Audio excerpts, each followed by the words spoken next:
Hello everyone, బద్ధకంగా ఉన్నప్పుడు ఈజీగా అయిపోయే రెసిపీ అయితే షేర్ చేస్తున్నాను.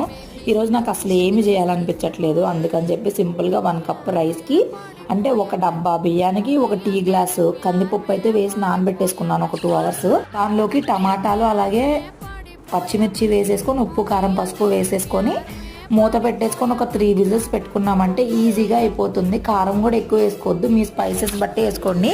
వాటర్ అనేది కొంచెం ఎక్కువ వేసుకోండి, చాలా బాగుంటుంది. ఇక్కడ చాలా చాలా బాగుంటుంది. ఇంకా దానిలోకి ఏమి చేసుకోక్కర్లేదు, కుదిరితే తాలింపు వేసుకోండి, లేదంటే లేదు. నేనైతే మర్చిపోయాను, నాకు బద్ధకంగా అని చెప్పాను కదా, ఈరోజు అసలు ఏం చేయబుద్ధి కావట్లేదు కాబట్టి నేను ఇలాగ ఈజీగా అయితే చేసేసాను. ఇంకా చాలా ఈజీ అండి, టేస్టీగా కూడా ఉంటుంది.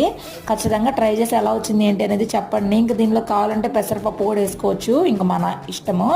ఇంక ఇక్కడ కూర్చొని మేము ఫుడ్ తింటా ఉంటే అవి వాళ్ళ నాన్నకే చిప్స్ పెడతాడంట, నాకు పెట్టడంట, నన్ను ఏడిపిస్తున్నాడు. చూసారు కదా, ఈయన నాన్న కూర్చోడి వరకు చూసారు కదా. లైక్ చేయండి.